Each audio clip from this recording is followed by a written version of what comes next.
Hi, I'm Amy Barrickman, and thank you for joining me. This is your designer friend. I am here to be the friend who guides you through design, and that can mean all sorts of things. But today, I want to talk about your house. We're always going to be talking about your house. Today, I want to talk about how we can actually get your house looking great. You know, a lot of people are living in kind of unfinished rooms and homes, and I totally get that. Really it's really challenging to pull your house together. There are a lot of times when you start doing something and then you either lose steam or you get analysis paralysis. I get it. Believe me, even interior designers, professional ones, we have the same problems. But what I want to talk about are a few simple things that are going to help you get your home looking great without being overwhelmed. So let's get started. Here is the first thing. We are going to focus on one room at a time. Now, sometimes people say, well, that doesn't seem very efficient because we're already shopping for these things. Wouldn't it make sense to also pick up things for other rooms? No. It actually does not. It's actually going to throw you off. You really want to choose one room that you're going to focus on. I recommend starting with your living room because it's where you hopefully spend the most time, or will be where you spend the most time after we get done with it. So by focusing on one room, we're going to build confidence. We are going to build the confidence to actually do this. We are going to put together a space. We're going to do it methodically. And when you're finished, you're going to have a room that you can point to and say, I did that. You are going to have the confidence to say, look, I can do this. I did it. It looks great. And that's something that is really hard for people to get sometimes. When you're not working with a designer, and even when you are sometimes, there are hiccups that happen along the way. So I want to give you the power to have a space in your room that feels amazing. So that's why we're focusing on one room at a time. Now, when we're focusing on one room at a time, it also gives us confidence to take control. A big part of design is, and I should say a big problem in design, is that a lot of people have opinions. And here's the thing, they're all right. It might not be right for you or your home, but opinions are just that. They're opinions. There is no right and wrong in design. Certainly, there are things that I'm going to show you along the way that will make it easier, and certain rules we're going to use not really as rules, but as guidelines. But you are in control of this project. You are the one who has power to get this done. So don't let your spouse, your friends, your children, your mother-in-law, whoever it is, don't let them throw you off. You are in charge and you have the power to do this. This is your space. It should look how you want. Now, don't get me wrong. This is not to say we shouldn't listen to our spouse, especially if someone shares the space. Hear them out. But at the end of the day, it's you. Okay? You're the one doing this. You're the one putting in the effort. And it does take time. So anyone who has an opinion, if they want to do it themselves, they can. But the thing is, they won't. I mean, maybe some of them will, but most of them won't. Look, my husband is amazing. I love my husband. If he were tasked with designing a room, of course he would do it, but he wouldn't finish it, really. He would do most of it. It would look great. He has great taste, but he wouldn't quite take it the extra mile. He wouldn't finish it. And this is all about finishing your room. You might already have furniture. You might already have some things that you really love. That's great. You might have nothing. That's even better. Either way, this is about getting your space to a point where you can say, it is finished. It's like we're ready for someone to come in with a camera and take a picture. We're ready to put the house on the market. Not that that's why we're doing this. I mean, maybe you are. And if so, that's great. But we want to get it to this level where you feel like, okay, that room is done. Now, side note, no room is ever done. No home is ever done. It's always evolving. But I think you know what I mean when I say we're going to get it finished. We're going to get it to a point where it looks so good. And sure, we might adjust something in the future. We might take it a different direction. But at this moment, it looks really good. You've addressed everything. We're going to address the furniture, of course, the layout. We're going to address where the walls are. Should your walls move? Okay, not everyone's going to do that. Not everyone should. Probably most people shouldn't, but we have to think about it. We're going to go through all of these steps. So we've talked about focusing on one room. We've talked about taking charge, letting it be your project. This is your project. You'll take other people's feedback with a grain of salt. At the end of the day, you get to decide what it looks like. And you are going to put in the time. But this doesn't have to be hard. I think, look, designing a room can feel overwhelming because it feels like you need to put in all this effort, but then you stop because you're waiting for something to come in or whatever it may be. We are not going to do it that way. We're going to do it consistently. And I don't even want to say like a workout routine because there have definitely been times in my life where that would have put me off. We're going to do it like brushing your teeth. That's what we're going to do it like. It's going to be this small little thing that, when you're a kid, you don't want to brush your teeth. It's annoying, right? It's like, one more task to do. But as you do it and do it and do it, you start to appreciate it. And then you get to a point as an adult where you're like, I can't go without brushing my teeth. Actually, I need to brush them. It grosses me out. Design won't ever gross you out. But I think you all see the parallel I'm making here. We are going to do this in tiny, bite-sized pieces that are fun. This whole process should be fun. Okay, don't get me wrong. You will get frustrated. There is a part where everyone gets frustrated when they're putting together a room. But we are going to make this a fun process for the most part. So we talked about doing one room at a time. You're going to start by picking that room that you really want to focus on. I recommend the living room, but maybe your living room doesn't need it. Maybe it's your bedroom. You pick your room and you focus on it. Then you are the captain of this ship. You are the one in charge. It is your space.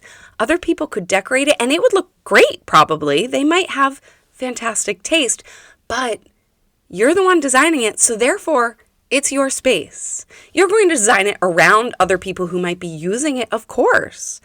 But at the end of the day, it's your space and you get to decide. All right, let's talk about our first steps. You are going to start by looking at your space. I want you to take, let's call it 15 minutes a day. We're going to work on this in small bite-sized portions. 15 minutes a day. And in the first 15 minutes, I want you to sit in your room. You're going to look around. You're going to look at the rooms that are next to it. You're going to make some notes, okay? Here are the notes you're going to make. What do I like about this room? What is really great about this room? Maybe you get beautiful natural light in the room. Or maybe it's a big room. Maybe it's small, but it feels really cozy. And you like that, and we want to harness it. Maybe there's some interesting architecture in the room. Maybe you have pretty molding. Or maybe it has a fireplace. Maybe you love the way the fireplace looks. Maybe you love the floors. Look around your room. Think about what are the things you really like about it. That's our first focus. Next, we're going to look around what's next to this room. What rooms connect to it? Those rooms are important. We're not going to address those rooms yet, but we want to know what's there. We're keeping this front of our mind because there will be a time when we're going to address those rooms. And we also want to know what's going to happen in those rooms in the future. Are those rooms going to change? Maybe you have children. And maybe as your kids get older, you decide that you want to do a lot more family dinners in a dining room that's adjacent to this room. We want to know that now. It doesn't mean that you have to do it ever or that it's even going to change the way you design the room, but we're knowing it so that when we're designing this room, we can say, oh, you know what? I might want to put, I don't know, some funky wallpaper in there someday. So therefore, I'm going to keep this paint neutral. We're just thinking about all the rooms around it. And that includes what's outside. If you have a window with a beautiful view, that's a great focal point. But if you have a window with a terrible view, we're going to work with that too. So we're thinking about everything that's around your space. This first session, this first 15-minute session is all about writing down what is in your space. So now that we've talked about what you love about the room and what's around the room, let's also think about what you wish the room could do. Maybe you would love to have people over, but the room's not big enough or doesn't have enough seating. These are things I want you to note because as we go through this process, we're going to use the notes from this to help inform our design. When you're putting together the layout, you're going to be looking at that and going, oh, well, I would like to host book club. Maybe you like to host book club. And we never have enough seats and I have to bring in these folding chairs that I really don't like. So we might put a few extra ottomans in. We might find some accent seating. We might come up with some really unique way to tackle this problem. That is what I want you to write down. Think about, what do you wish this room could do? Do you wish that you could build a fort in there with your kids on a rainy day? Or do you wish you could do yoga in there alone? I just said kids, so I thought I'd throw in the alone because we appreciate both when we're parents, right? And I know probably a lot of people listening to this aren't parents yet. You know what? That's something I want you to think about too. Think about if you want to do yoga, maybe with a friend in your room. Do you want furniture that you can easily move for that? And then maybe kids might be in your future. If kids are in your future, think about that too. We're going to write down things like, I want you to write down, well, I am hoping to have kids in the next 5 years, so my furniture, my sofa should be stain resistant, right? Maybe you want to be able to host a family event.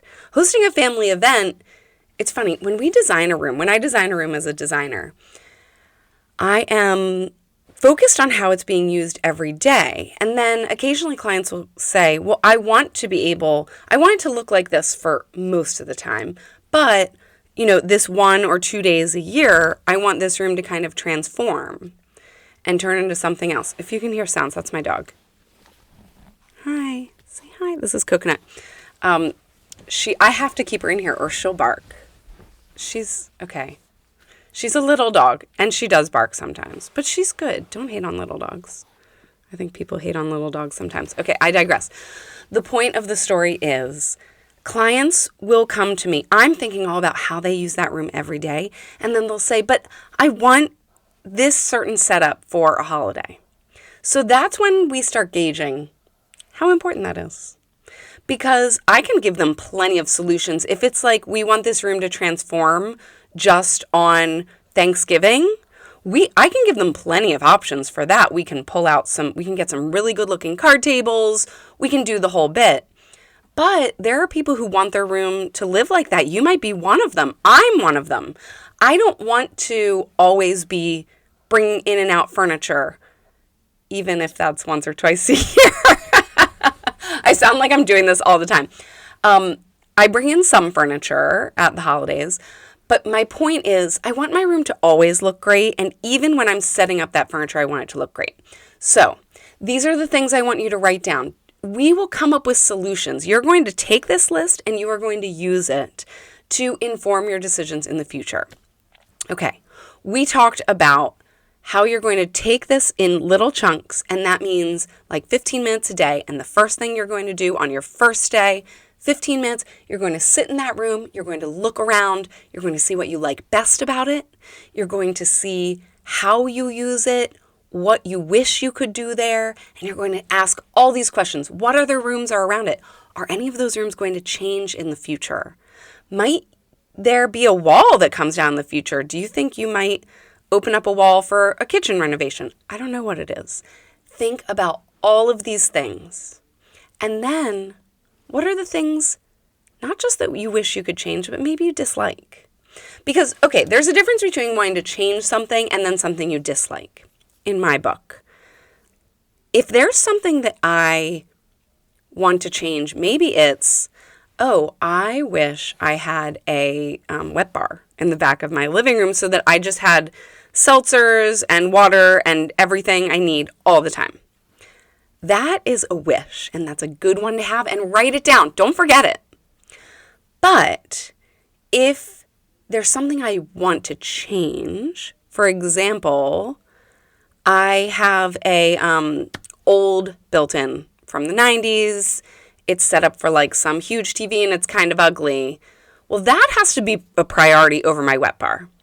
I want to make sure that I handle that. I want to make sure that I come up with a design for that. So that's my focus. That's why we're writing them all down.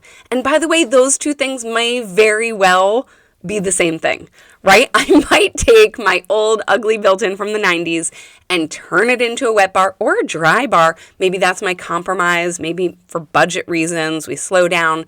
The dry bar might do it. I might get a nice beverage fridge, and all my wishes have come true. So this process is all about looking at it holistically. One room, not your whole house. It'll drive you crazy. Don't even waste your time. One room. Let's look at the whole thing holistically. Let's think about all the things it could be, all the things you want it to be, and all the things you love so that we really play those up. So that is your first assignment. And please tell me in the comments what thing you were most surprised to put on your list. I would really love to hear, and I will use it as I create future videos. I will use it to kind of look and say, oh, wow, this person realized that they needed something, and then we'll go into depth about maybe some solutions for it. So please, I would love your comments. And if you haven't already, please subscribe. This is a series that's going to be running weekly, perhaps more often. We'll see how aggressive I get with it. Maybe aggressive's not the word. Excited. I am excited. So it will definitely be running weekly. And please subscribe. Please like it, subscribe, do all the things, tell your friends. It really helps me out. It helps me to continue to bring great content.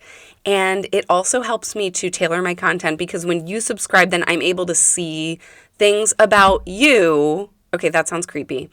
I'm able to tailor it to what you're looking for. That's what we really want, right? Like, you could look at some great content, but if it's for someone who has like a totally different budget or is in a totally different spot, it's not helpful to you. I want to try to give content that is really useful to you. And it's not out yet, but it's coming out very soon. Actually, it might be out by the time we release this, my book. It's called The Living Room Design Formula. Style your home one room at a time. As you know, one room at a time is my thing. That allows us to focus. And you can get this book on Amazon, The Living Room Design Formula. I'm Amy Barackman. Please pick it up. There's some free goodies that come with it. So check it out and stay tuned. Thanks. Bye.